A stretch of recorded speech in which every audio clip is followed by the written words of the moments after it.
Hello बच्चों। Welcome back to physics वाला। मैं हूं आपकी बायोलॉजी मेंटर भाग्यश्री और आज हम इस लेक्चर में कवर करेंगे कंट्रोल एंड कोऑर्डिनेशन का last portion, that is coordination in plants plus chemical coordination in animals.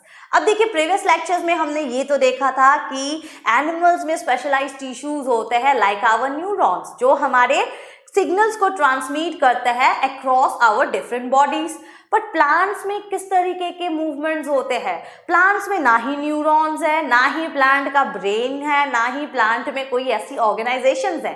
In fact class 9 में जब हमने टिश्यूज के बारे में पढ़ा है, आपको याद होगा कि हमने किस टिश्यूज के बारे में पढ़े थे? Parenchyma, collenchyma, sclerenchyma, xylem, phloem and meristematic tissues. तो इन सारे टिश्यूज में हमने एक चीज तो नोटिस की ही होगी कि ये कोई ऐसा स्पेशल टिश्यूज है ही नहीं that are responsible for signal transmission in the plants, but still plants में भी मूवमेंट होते हैं। अगर हम एग्जाम्पल ले फ्रॉम आवर एनसीईआरटी ओनली, दो टाइप के मूवमेंट प्लांट्स में दिए गए हैं। Number 1, A is the germination of a seed. इसमें हम किस तरीके के मूवमेंट देखते हैं कि जो भी रूट्स की मूवमेंट होती है हमेशा वो टुवर्ड्स द सॉइल होता है, और जो भी शूट की मूवमेंट होती है टुवर्ड्स अपवर्ड होती है। तो ये भी एक मूवमेंट है, ठीक है। Germination of seed is also a movement, slow है बट है जरूर मूवमेंट। सेकंड देखिए, आप टच मी नॉट प्लांट में देख लीजिए, याचुइमी प्लांट भी इसको कहते हैं, और the scientific name of this plant is mimosa pudica. यहां पे भी अगर हम देख ले तो जब भी हम उसे टच करते हैं, whenever we touch a scientific touch me not plant, अपने आप उसके लीव्स बंद हो जाते हैं, they shrinks, then this is also a type of movement। अब दोनों एग्जाम्पल आप देखो, एक का छूते ही वो खत्म हो जाते हैं, श्रिंक हो जाते हैं, तो ये क्या है? बहुत ही रैपिड मूवमेंट है। और यहाँ क्या है? मूवमेंट तो है लेकिन स्लो मूवमेंट है। So depending upon this two example, हम प्लांट के मूवमेंट को दो कैटेगरीज में डिवाइड कर सकते हैं। One is growth independent, another one is the growth dependent. अब सबसे पहले देखिए ग्रोथ डिपेंडेंट में, ग्रोथ डिपेंडेंट मूवमेंट जो अभी हमने एग्जाम्पल लिया जर्मिनेशन ऑफ अ सीड की, सो it is an example of growth dependent, क्योंकि सेल डिवाइड होंगे तभी ग्रोथ होगी, आगे बढ़ेंगे। और ऑब्वियसली सेल की डिवीजन के साथ साथ इसमें भी बहुत सारे केमिकल्स इन्वॉल्व होंगे जो हम आगे जाकर इस लेक्चर में देखने वाले हैं। बट फिलहाल ये जानिए कि इसमें क्या हो रहा है। इसमें ग्रोथ होगी, सेल की डिवीजन होगी, सेल आगे बढ़ेंगे, कुछ केमिकल्स भी अपना कंट्रीब्यूशन डालेंगे, तब जाकर प्लांट बड़ा होगा। So germination is an example of growth dependent. वही अगर हम मिमोसा पुडिका वाला एग्जाम्पल ले ले, टच मी नॉट वाला एग्जाम्पल ले ले, तो क्या होगा? इसमें हमारे छूते ही अपने आप लीफ जो है वो श्रिंक हो गया। तो ये क्या है? बहुत ही रैपिड मूवमेंट था, plus it is growth independent. उसे कोई फर्क नहीं पड़ता कि उसमें सेल डिवाइड हो रहे हैं कि नहीं, वो उसकी ग्रोथ हो रही है कि नहीं, कोई उसे फर्क नहीं पड़ता। It is just sensitive to touch, ठीक है। तो दो एग्जाम्पल हमारे सामने हैं, one is growth dependent and another one is the growth independent. अब थोड़ा सा हम इन डिटेल देखते हैं कि आखिर क्या होता है जब हम इस छुई मुई प्लांट को टच कर लेते हैं, तो क्यों वो श्रिंक हो जाता है। जाहिर सी बात है, कोई न्यूरॉन्स तो है नहीं प्लांट में, कोई स्पेशल ट्रांसमिशन टिश्यूज तो है नहीं प्लांट में, तो क्या रोल प्ले करेंगे? कुछ केमिकल्स। तो ऑब्वियस सी बात है, कुछ हमारे ऐसे सिग्नल्स ट्रांसमिट होंगे, कुछ हमारे ऐसे सिग्नल्स जनरेट होंगे in a touch me not plant which will result in the response। क्योंकि देखो ये पूरा कंट्रोल एंड कोऑर्डिनेशन चैप्टर जो है किसके बेसिस पे है? It is on the basis response to stimuli, that means कोई भी सिग्नल आए उसको रेस्पॉन्स करो। अब सबसे पहले देखो इनमें क्या मैकेनिज्म होती है, इनकी सिग्नल क्या है? सिग्नल इज द टच, ठीक है। सिग्नल है उनके लिए टच। जब भी हम उसे टच करेंगे सिग्नल की एक कैस्केड बनेगी, एक सिग्नलिंग पाथवे बनेगा, और इसी पाथवे के वजह से सिग्नल जो है ये क्या करेगी? लीफ सेल्स में जाकर अपना रेस्पॉन्स दिखाएगी, और ये रेस्पॉन्स क्या होगा? It will in the form of water loss. ठीक है। तो इसी के वजह से छुई मुई प्लांट श्रिंक हो जाते हैं। That means whenever we touch, this is our signal, वो बाहर की सिग्नल है। अब ये सिग्नल जनरेट होकर कहाँ तक पहुंचेंगे, लीफ के सेल्स में, और ऑटोमेटिकली सिग्नल पहुंचते ही लीफ के सेल्स का रिस्पॉन्ड क्या होगा कि वो पानी जो है it will move out of the cell, और पानी निकलते ही सेल जो है, लीफ की जो स्ट्रक्चर है वो श्रिंक हो जाएगा। बट वही अगर आप देखो 10 मिनट 15 मिनट बाद देखोगे, leaf will come back to its original position. क्यों?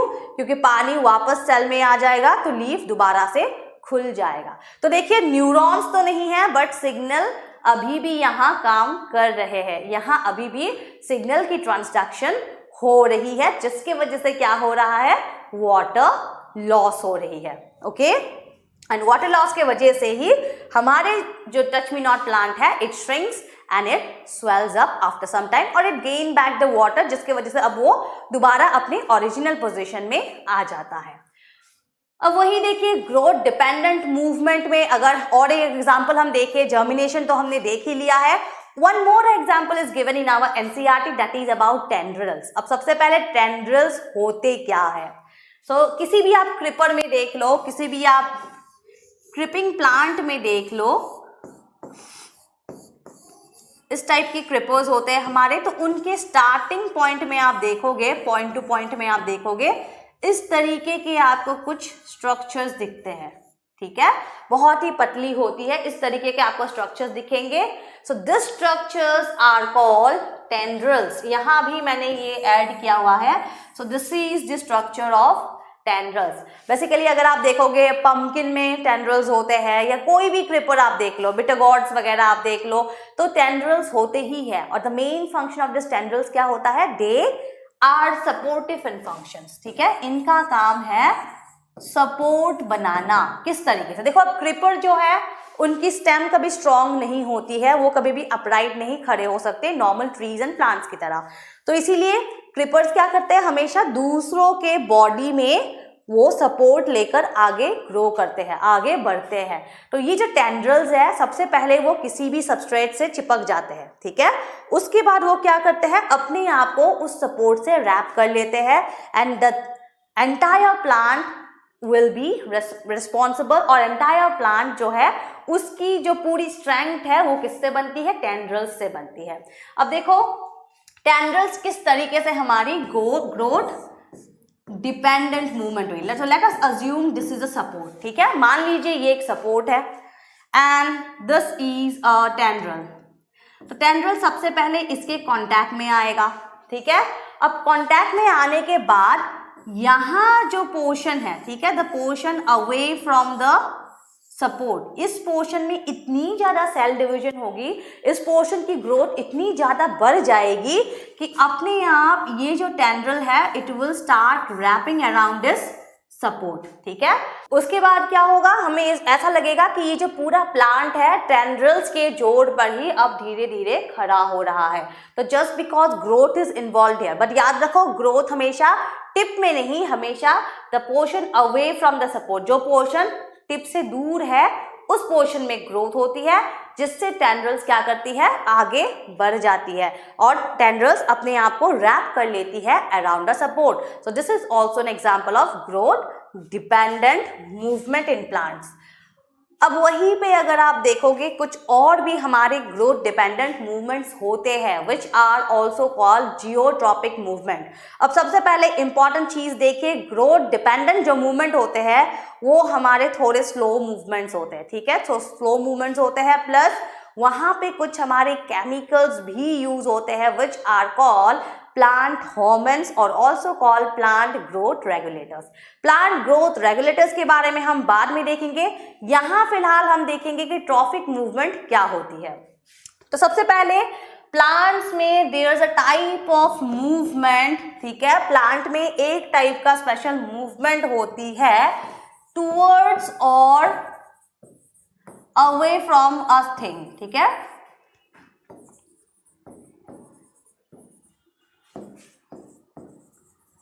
टूवर्ड्स और अवे फ्रॉम अ सोर्स, इस टाइप के मूवमेंट को हम कहते हैं ट्रॉफिक मूवमेंट। अब वो सोर्स कुछ भी हो सकता है, वो सोर्स ग्रेविटी भी हो सकती है, वो सोर्स सन भी हो सकता है, वो सोर्स वाटर या कोई दूसरी केमिकल भी हो सकती है। अगर वो सोर्स सन हो then it is called phototropic movement. Photo का मतलब है light and tropic movement is again is a directional movement. ठीक है, किसी एक डायरेक्शन में किसी एक सोर्स के तरफ या अवे जो मूवमेंट है ट्रॉपिक मूवमेंट, लाइट के साथ जा रहा है then it is a phototropic movement. अगर हमारे ग्रेविटी के साथ है then it is called geotropic movement. And again अगर वाटर के साथ या अगेंस्ट है then it is called hydrotropic movement. And again अगर किसी केमिकल के साथ या अगेंस्ट है then it is our chemotropic movement. ठीक है, it is called chemotropic movement. अब देखिए सबसे इंपॉर्टेंट चीज क्या है, अब इन हर पॉइंट में आपको कुछ ऐसे चीजें मिलेंगे, कुछ ऐसे पार्ट्स मिलेंगे प्लांट के जो पॉजिटिवली भी होंगे जो नेगेटिव भी होंगे। जैसे कि बहुत कॉमन एग्जांपल आप ले सकते हो अबाउट द फोटोट्रॉपिज्म, ठीक है, जिसे हम फोटोट्रॉपिक मूवमेंट भी कहते हैं। अब जो भी हमारे प्लांट का अपर पोर्शन है दैट मीन्स दिस पोर्शन, ठीक है, ये जो हमारी शूट पोर्शन है it will always grow towards the sun. ठीक है, तो इसीलिए हम इस पोर्शन को क्या कहते हैं, it will go towards the sun and this portion is called positively phototropic. That means ये क्या दिखाता है, पॉजिटिव फोटोट्रॉपिज्म दिखाता है क्योंकि वो सन के तरफ मूव करता है। वही अगर आप रूट्स में देखोगे, root will always move away from the sun and इसीलिए रूट सिस्टम को हम क्या कहते हैं, negatively phototropic. It is called negatively phototropic. Okay, so देखिए दोनों ही चीजें, दोनों एग्जाम्पल आप ध्यान से देखिए, जो भी ऊपर की तरफ मूव हो रही है it is called positively phototropic, जो नीचे की तरफ मूव होती है that is to away from the light it is called negatively phototropic. वहीं पे अगर आप ग्रेविटी में भी एग्जाम्पल ले लो, let us take an example again same चीज का अगर हम एग्जाम्पल ले लें प्लांट के ही, तो अगर आप देखोगे किसी भी प्लांट में shoot system will always grow upward, ये हमेशा ग्रेविटी के अगेंस्ट मूव होंगे, इट विल ग्रो अपवर्ड। इसीलिए हम शूट सिस्टम को क्या कहते हैं, नेगेटिवली जियोट्रॉपिक। जियोट्रॉपिक का मतलब था कि ग्रेविटी के साथ या अगेंस्ट में जो मूवमेंट होती है इट इज जियोट्रॉपिक। अब just because shoot system grows away from the gravity it is called negatively geotropic and root system grows towards the gravity, therefore it is called positively geotrophic।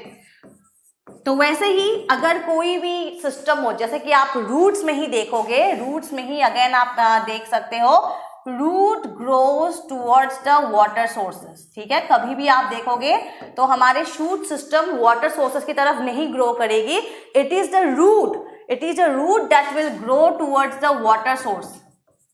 ठीक है, तो इसीलिए क्या है, roots are something that grow towards the water source और इसीलिए इसे हम कहते हैं हाइड्रोट्रॉपिक। तो यहाँ पे भी अगर हम एग्जांपल देखें, roots are positively hydrotropic and shoot system they are independent, they are negatively hydrotropic. तो दैट मीन्स देखो वाटर है, वाटर एक सोर्स है, अब उसके पास जो जा रहा है उसके साथ जो जा रहा है वो बन जाएंगे पॉजिटिव और जो उसके अगेंस्ट जाते हैं वो बन जाते हैं नेगेटिव। जैसे कि फोटोट्रॉपिज्म में भी upper part of the plant, leaves है, क्लोरोफिल है, तो वो सन की तरफ ही ग्रो करेंगे, तो इसीलिए उसको पॉजिटिव बना दिया गया।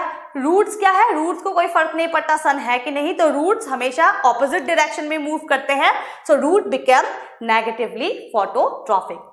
सो फोटोट्रॉपिक मूवमेंट ट्रॉपिक मूवमेंट क्या होती है, it is the directional movement in plant. किसी एक सोर्स के डायरेक्शन में या किसी एक सोर्स के डायरेक्शन से दूर वो मूव करते हैं and this is a growth dependent movement. जो अभी हमने देखा था टेंड्रिल वाला मूवमेंट, वो और ये tropic movement along with the germination सारे के सारे क्या है, ग्रोथ डिपेंडेंट। सेल डिवाइड होंगे, ग्रोथ होंगे प्लांट में, तभी इस टाइप की मूवमेंट्स हमें दिखाई देंगे। प्लस ये सारे के सारे मूवमेंट जो होते हैं they are slow and steady movement. अचानक से नहीं होता, मिमोसा पुडिका की तरह अचानक से श्रिंक होके स्वेल नहीं होता। They are very slow and permanent movement. ऐसा नहीं होता कि हो गया उसके बाद दोबारा से वो छोटे हो जाएंगे। नो, एक बार ग्रोथ हो गई सो हो गई, अब उसकी कोई रिवर्स बैक या कोई रिटर्न बैक पॉलिसी नहीं होती है।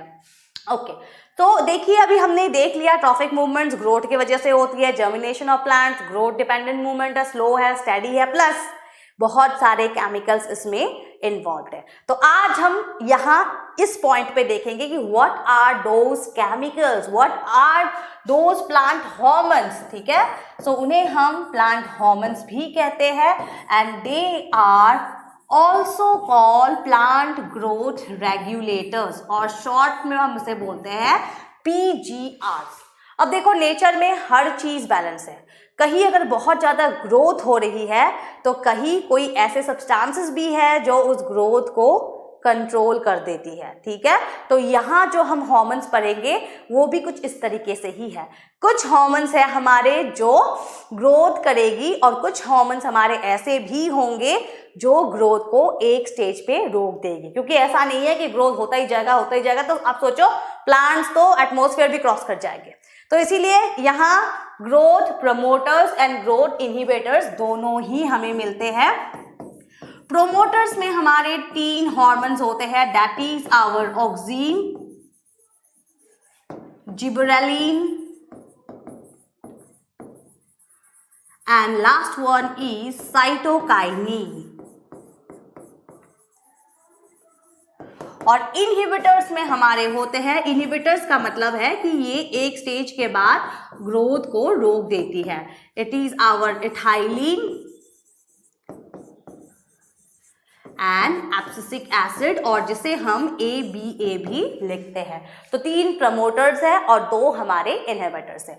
अब ऑक्सीन की अगर हम बात करें, देखिए एक बात यहाँ कि सारे के सारे प्लांट हार्मोन्स जो है दे आर डिस्कवर्ड एक्सीडेंटली। ठीक है, ये एक्सीडेंटली डिस्कवर्ड हुए थे और सबकी अगर फंक्शंस हम देखें तो बहुत सारे, ऑक्सीन जैसे आप एग्जांपल ले लो, ऑक्सीन इज बेसिकली केमिकल। ठीक है, एक केमिकल है और सिर्फ एक ही नहीं, बहुत सारे केमिकल है, जैसे कि indole acetic acid, naphthalene acetic acid. तो बहुत सारे ऐसे केमिकल्स है which are found to increase growth of the plant. ठीक है, प्लांट्स की ग्रोथ को इंक्रीज करते हैं। तो उन सब को मिलाकर एक ग्रुप बना दिया गया, that is our auxin. But popularly अगर हम देखें तो auxin is our indole acetic acid. ठीक है, इसे हम IAA करके भी लिखते हैं। तो ऑक्सीन की अगर हम बात करें, ऑक्सीन कहाँ पाए जाते हैं? Auxin are present at the tips. तो थोड़ा सा आप कोरिलेट करो, टिप्स में हमारे कौन से मेरिस्टम होते हैं? जो भी हमारे प्लांट है, प्लांट के टिप में कौन से मेरिस्टम होते हैं? It is our apical meristem. तो एपिकल मेरिस्टम के साथ साथ ही ऑक्सीन जुड़ा रहेगा और ऑक्सीन क्या करेगा? Oxygen will result in the growth of the shoot और रूट। ठीक है, उनकी ग्रोथ करेगी, उनकी हाइट को इंक्रीज करेगी। ठीक है, सो हाइट क्यों? ओवरऑल पूरे ग्रोथ को ही इंक्रीज करेगी। सो ऑक्सीन कहाँ पाए जाते हैं? टिप्स में पाए जाते हैं। प्लस क्या है? It is responsible for growth. देखिए हर एक हार्मोन का बहुत सारे फंक्शंस होते हैं, बट बहुत सारे फंक्शंस हमें नहीं देखना, हमें देखना है कि मेन फंक्शंस उसका क्या है। तो वही अगर हम नेक्स्ट हार्मोन देखें, दैट इज आवर जिबरेलिन्स।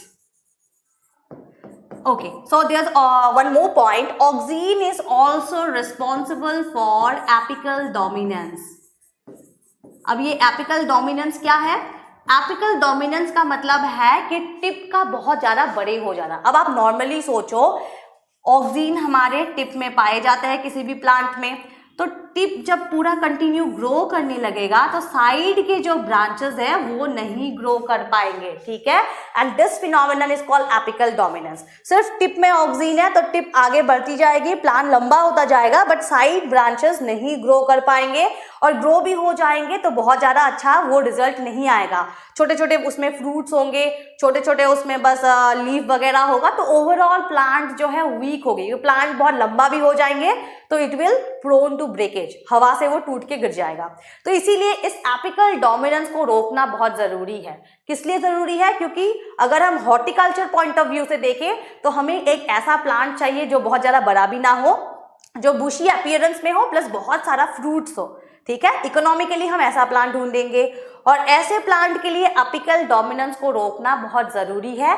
तो इसीलिए आप देखोगे कि most of the time horticulture में या जो भी हमारे फ्रूट ऑर्किड्स वगैरह होता है, टिप को काट दिया जाता है। तो प्लांट्स के टिप को क्यों काटते हैं? ताकि एपिकल डोमिनेंस ना हो पाए। अब जब टिप कट जाएगा तो जो भी न्यूट्रिएंट्स आएगा पूरे प्लांट में बराबर स्प्रेड हो जाएगी। तो इसीलिए ऑक्सीन एक नेगेटिव इंपैक्ट भी देता है which is called apical dominance, जिसके रुकते ही क्या हो जाता है? यूनिफॉर्म डिस्ट्रीब्यूशन होता है, प्लांट की ग्रोथ और ज्यादा अच्छी होती है। बट ऐसा नहीं है कि फिर हम ऑक्सीन को रखना ही बंद कर दे, हम टिप को ही काट दे। वो सिर्फ उन्हीं केसेस में होंगे जहां हमें उसे थोड़ा इकोनॉमिकली एक्सप्लॉइट करना होगा। ठीक है, हमारे ऑर्किड्स वगैरह में होगा। Anyways, so now come to our next hormone, that is gibberellin. अब जिबरेलिन देखिए, जिबरेलिन भी एक फंगस में ही डिस्कवर्ड हुआ था and the name of that fungus was gibberella fujikuroi. ठीक है, एक फंगस था which is responsible for a foolish disease of rice. ठीक है, so foolish disease of rice है, उसमें ये फर्स्ट डिस्कवर्ड हुआ था। एक जापानीज ने ही डिस्कवर किया था। जब उन्हें ये लगा कि कुछ प्लांट्स, कुछ राइस के प्लांट्स, जब भी उनको एक तरीके का फंगस अटैक करता है तो वो बहुत लंबे लंबे हो जाते हैं, they become very thin and very tall. तो लेटर ही डिस्कवर्ड कि एक्चुअली ये चीज इसीलिए होता है क्योंकि फंगस जो है वो एक टाइप का केमिकल रिलीज करता है which is called gibberellic acid. ठीक है, और इसी के वजह से क्या होता है? प्लांट जो लंबे लंबे हो जाते हैं, प्लांट्स के नोड्स इंटरनोड्स में जो होते हैं, that is our intercalary meristem. That means gibberellin का एक्शन कहाँ होगा? It will something between our intercalary meristem. तो इनकी वजह से प्लांट बहुत लंबे लंबे हो जाते हैं। That means what will be the function of gibberellin? Function of gibberellin will be elongation of stems and roots. ठीक है, so देखो ओवरऑल ग्रोथ करेगा ऑक्सीन जो हमारे एपिकल मेरिस्टम के साथ साथ रहेंगे। Elongation will be due to gibberellin, ठीक है, of both stem and roots, क्योंकि सिर्फ ग्रोथ होना ही जरूरी नहीं है, इलोंगेशन होना भी जरूरी है। अब जो थर्ड ग्रोथ प्रमोटर है, it is our cytokinin. Again cytokinin के भी हमारे बहुत सारे केमिकल्स है, लाइक मेज में अगर आप देखोगे इट इज कॉल्ड जियाटिन। तो इस तरह के बहुत सारे केमिकल्स है, बट उनका फंक्शन सेम है, that promotes cell division. Yes, तो साइटोकाइनिन्स हमारे ऐसे हार्मोन्स है that promotes cell division. So due to this point, it is said that cytokinin is also a type of growth promoters. ठीक है, so कितने हमारे promoters हुए? 3, oxygen, gibberellin and cytokinin. Oxygen overall growth करेगा, tip को increase करेगा, height को increase करेगा, फिर हमारे जिबरेलिन इलोंगेशन करेंगे, प्लस देखो हमेशा ये भी चीज होती है कि कभी कभार हार्मोन्स भी आपस में एक दूसरे को कंट्रोल करते हैं। ठीक है, प्लस साइटोकाइनिन जो है it will promote cell division. और ये भी हमारे जितने हार्मोन्स हैं they will work in a coordinated manner. ठीक है, वो भी एक तरीके की कोऑर्डिनेटेड मैनर पे ही काम करेंगे, कभी भी एक हार्मोन रैंडमली अकेले काम नहीं करेगा। Now come to the point that is about the growth inhibitors. अब what are growth inhibitors? That means obvious सी बात है, कुछ ऐसे केमिकल्स होंगे जो ग्रोथ को रोक देंगे, बट डज इट मीन कि वो ग्रोथ कंप्लीटली परमानेंटली रुक जाएगा? The answer will be no, permanently कोई भी ग्रोथ नहीं रुकता है। हाउएवर द इथाइलिन क्या करते हैं? It lead to the senescence. That means अगर सेल डिविजन रोक नहीं पा रहे हो तो उसको बूढ़ा बना दो।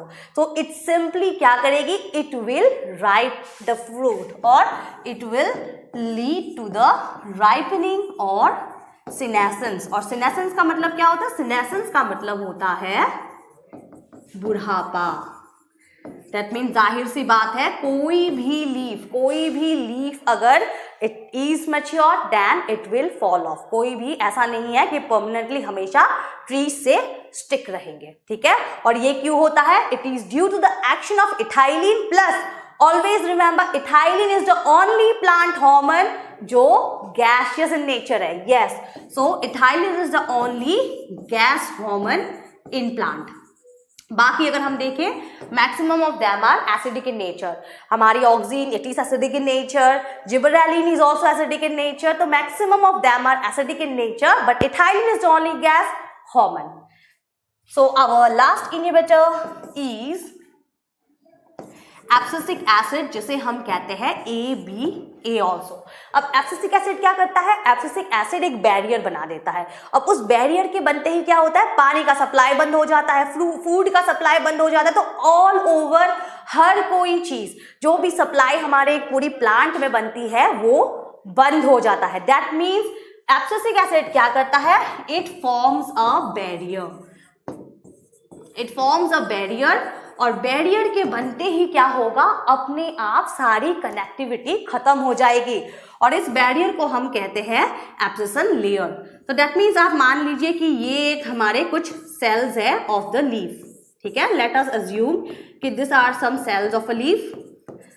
अब लेट अस अज्यूम कि यहाँ कुछ हो गया है, कुछ बैक्टीरियल इन्फेक्शन हो गई है, या ये पार्ट जो है कुछ इसमें डिफेक्ट आ गए हैं कि इसका अब मर जाना ही लीफ के लिए सही है, या इसका अब मर जाना इस पूरे प्लांट के लिए सही है। तो सबसे पहले क्या होगा? एब्सिसिक एसिड जो है it will form a barrier here which is called abscission layer. और इस बैरियर के फॉर्म होते ही क्या होगा?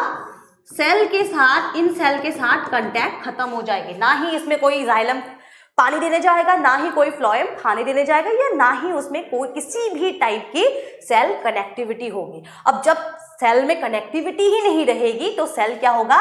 इट विल डाई, अपने आप सूख के वो मर जाएंगे। So this are two growth inhibitors, that is our ethylene plus our abscisic acid. So अभी हमने देखा कि प्लांट में किस तरीके की केमिकल कोऑर्डिनेशन होती है, प्लांट में किस तरीके की मूवमेंट्स होते हैं। सो क्या क्या मूवमेंट्स होते हैं प्लांट में? मूवमेंट्स दो टाइप के होते हैं। One is, again I am repeating, growth dependent होता है, एंड अनदर वन इज क्या होता है? ग्रोथ इंडिपेंडेंट होता है। I already mentioned it, but here again I am repeating ताकि आप भूल ना जाओ। अब देखो ग्रोथ डिपेंडेंट में हमारे कितने मूवमेंट्स हुए? मैंने 3 एग्जांपल दिए। One is the germination of seed is obviously a growth dependent movement. Then tendrils जो हमारे कहा होता है क्रिपर्स में होते हैं, they are also example of growth dependent. And last one क्या है? Last one is our trophic movement. That means जो भी मैंने आपको अभी बोला, फोटोट्रोपिज्म, जियोट्रोपिज्म, केमोट्रोपिज्म, हाइड्रोट्रोपिज्म, ये सारे movements all of them are directional movements और are dependent on growth. Plus कुछ हमारे ग्रोथ इंडिपेंडेंट मूवमेंट्स भी होते हैं, जो क्या है? Example is the movement in mimosa pudica, that is due to the movement of water के मूवमेंट्स के वजह से होता है। बट क्या आपने कभी एनिमल के बारे में सोचा है? क्या सिर्फ एनिमल में नर्वस टिश्यू सफिशिएंट होता है पूरे बॉडी को चलाने में? क्या एनिमल में भी कुछ हमारे केमिकल कोऑर्डिनेशन होती है? The answer is yes. हमारे नर्वस टिश्यू के साथ साथ हमारे बॉडी में एक प्रॉपर केमिकल सिस्टम भी बने हैं, and they work as a coordinated manner. तो कोई भी अकेला सफिशिएंट नहीं है, दोनों साथ साथ हाथ मिलाकर चलते हैं। तो here is a question from you, कौन सा ग्लैंड है which connects our endocrine system to our nervous system? Last lecture में ही मैंने बोला था, 2 ही ग्लैंड बोले थे लास्ट लेक्चर में।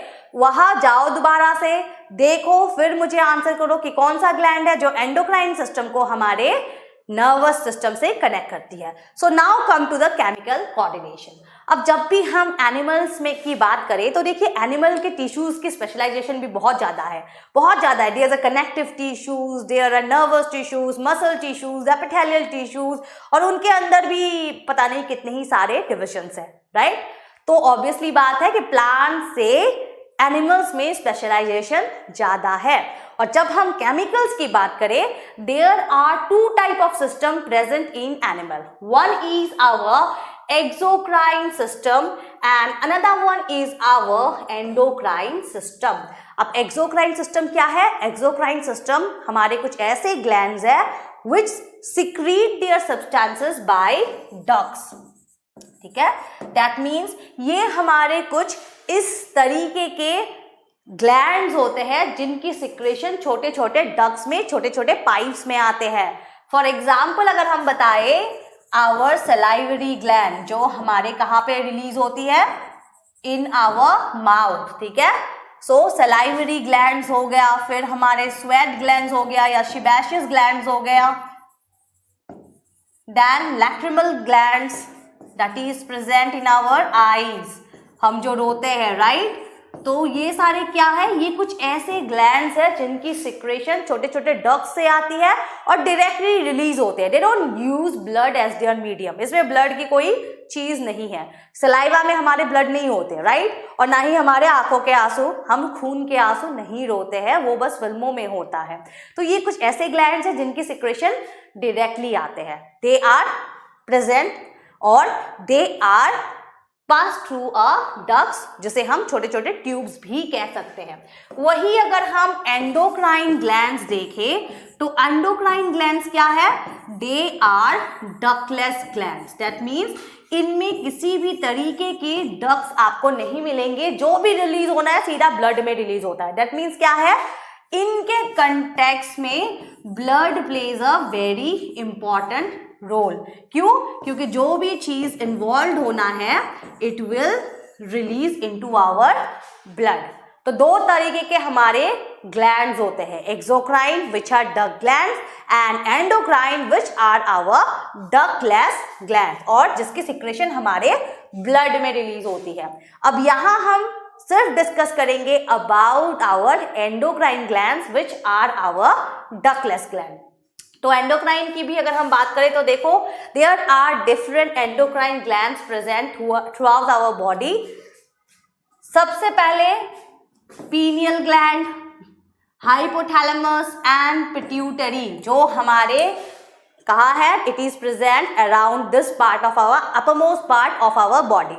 अपरमोस्ट पार्ट में 3 ग्लैंड्स है, pineal gland, hypothalamus and pituitary. Next कम हमारे थ्रोट के पास एक ग्लैंड होती है which is called thyroid gland, plus इसके beneath भी ग्लैंड होते हैं विच इज कॉल्ड पैराथायरॉइड ग्लैंड, ठीक है। तो सर में 3 है, फिर गले में 2, thyroid and parathyroid gland. Then in our chest cavity there is a gland called thymus, ठीक है। एंड थाइमस की अगर हम बात करें, बहुत इंपॉर्टेंट पार्ट है हमारे लिम्फेटिक सिस्टम के लिए भी, आगे जाकर हम डेफिनेटली देखेंगे। Then is a pancreas. Pancreas देखो एक स्पेशल टाइप ऑफ ग्लैंड है जो एक्सो और एंडो दोनों की तरह काम करते हैं। जब वो एक्सो की तरह काम करेगा तो वो क्या करेगा? पैनक्रियाटिक जूस रिलीज करेगा, और जब वो एंडो की तरह काम करेगा it will release insulin and it will release glucagon. Similarly ovaries in female only and testes in male only, ठीक है। 2 ग्लैंड्स है, ये थोड़े जेंडर स्पेसिफिक ग्लैंड्स है, प्लस एड्रिनल ग्लैंड्स, ये जो हमें नर्वसनेस होती है ना, एंजाइटी होती है, it is due to this gland. क्योंकि कहीं ना कहीं हमारे जो ये स्ट्रेस हॉर्मोन्स होते हैं, आजकल बहुत कॉमन फिनोमिनन है, कुछ भी हो, एग्जाम हो, कुछ भी हो, बच्चे बोल देते हैं स्ट्रेस है, तो बहुत कॉमनली यूज टर्म्स है स्ट्रेस। तो कहीं ना कहीं our adrenal glands are responsible for the secretion of our stress hormone. और उसके बाद देखिए placenta is also given here but it is not required right now. Why? क्योंकि हमारे एनसीईआरटी में मेंशन नहीं है, हमें पढ़ना वही है जो दिया गया हुआ है। So it is hypothalamus, pituitary, pineal, then thyroid, parathyroid, thymus, pancreas, adrenaline, ovary and testicles.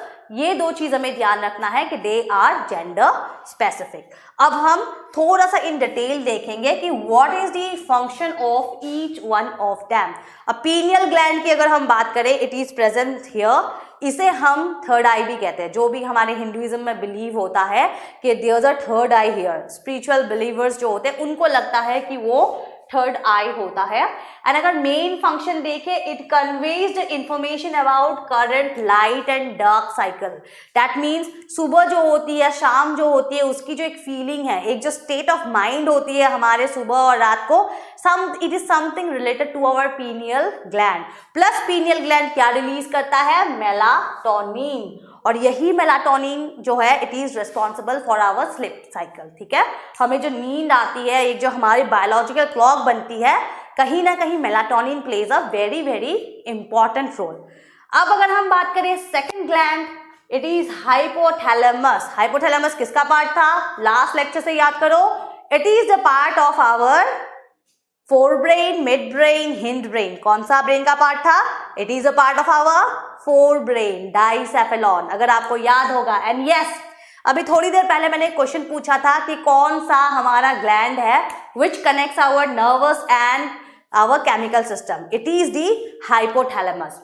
और हाइपोथैलेमस कंट्रोल्स करता है किसे?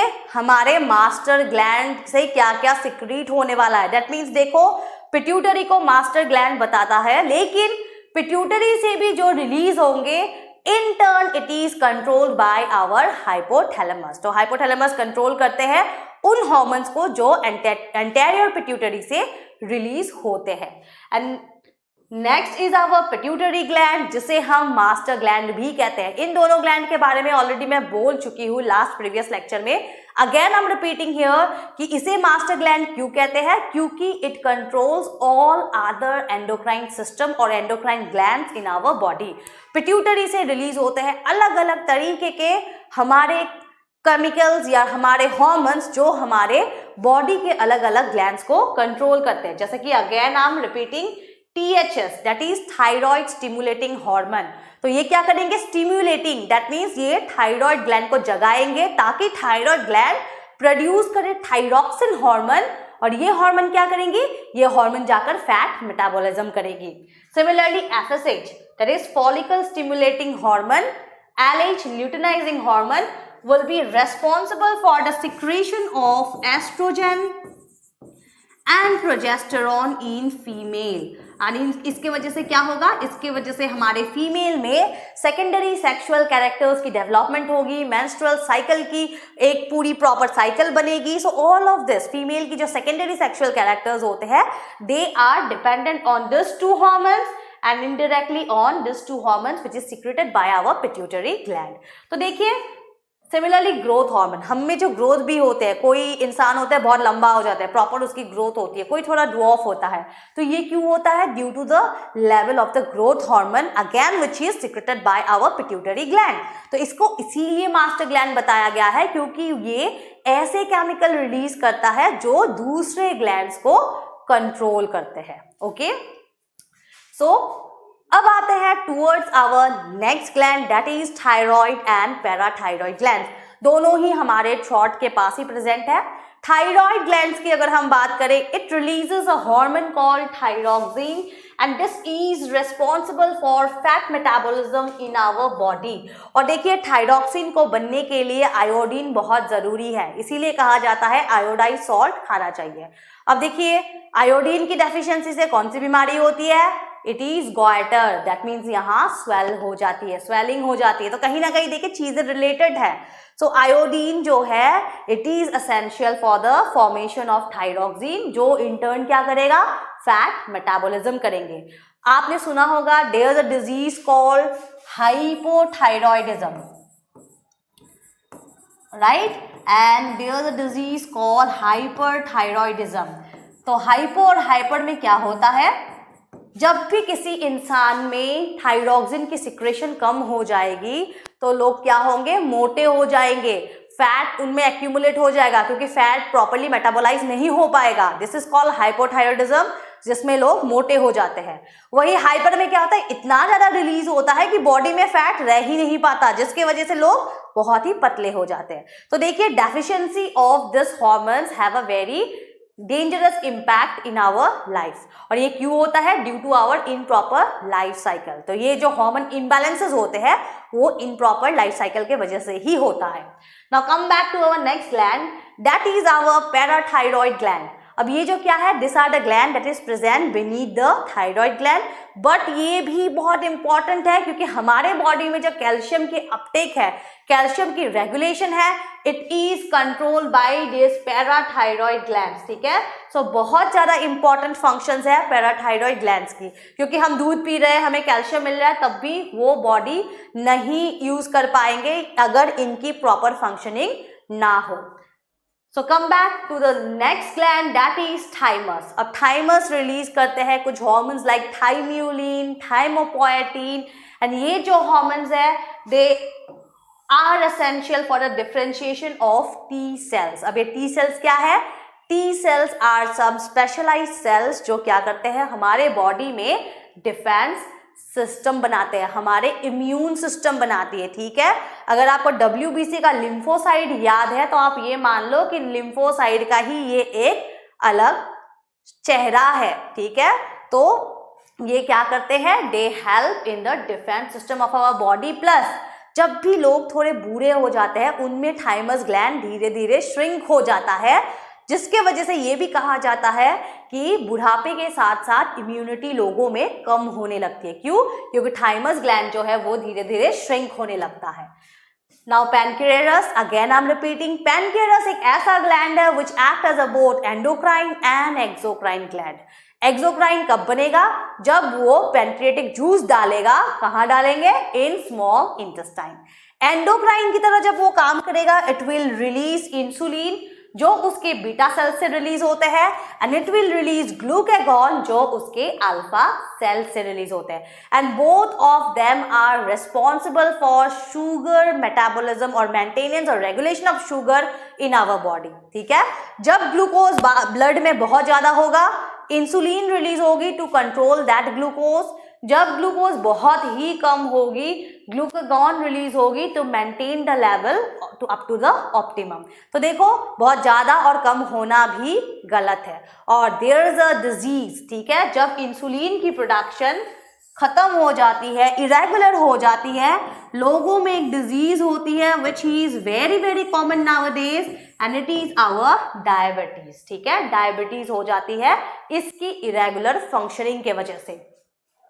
So now come to the next gland, that is adrenal gland। जो मैंने पहले ही बता दिया है कि this gland is something related to our nervousness, something related to our anxiety, stress। क्यों? Because this gland secretes a hormone called cortisol, जिसे हम कहते हैं स्ट्रेस हार्मोन, और इससे रिलीज होते ही हमारे बॉडी में नर्वसनेस, एंजाइटी जैसी फीलिंग शुरू हो जाती है। ठीक है, एंड उसके अलावा it also release hormones like aldosterone. अब ये एल्डोस्टेरॉन क्या है? ये एक ऐसी हार्मोन है जो किडनी के फंक्शनिंग को या किडनी के साथ साथ मिलकर काम करेगा। किस चीज में काम करेंगे? In maintenance of salt concentration in our body, जिसे हम ऑल्सो रेगुलेशन, ऑस्मो रेगुलेशन भी कहते हैं। ठीक है, सो बहुत सारे रिलीज होते हैं, but we just have to remember this to to 3 which are given in our NCERT। क्या है? cortisol, that is our stress hormone, and aldosterone that is responsible for salt concentration management or osmoregulation in our body। अब females में क्या है? ovary, that is present only in female। अब female में जो ovaries है, they are also a type of endocrine gland, क्योंकि वो क्या करते हैं, उसमें एग सेल्स होते हैं, और एग सेल्स क्या रिलीज करते हैं?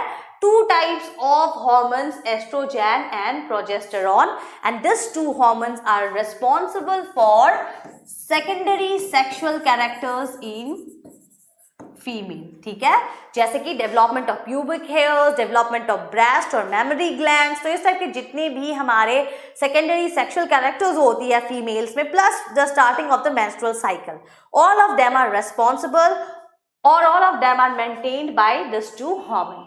वही मेल्स में हमारे होते हैं टेस्टिकल्स। ठीक है, which is also commonly called testes, and it secretes a hormone called testosterone. अब ये टेस्टोस्टेरॉन क्या करता है?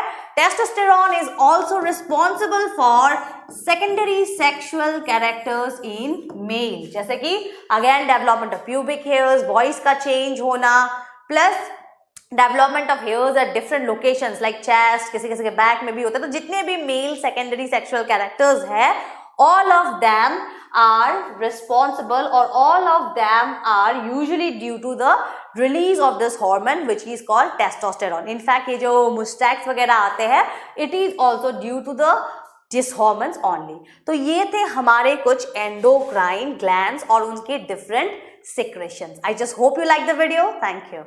पढ़ाई करते रहें. All the very best.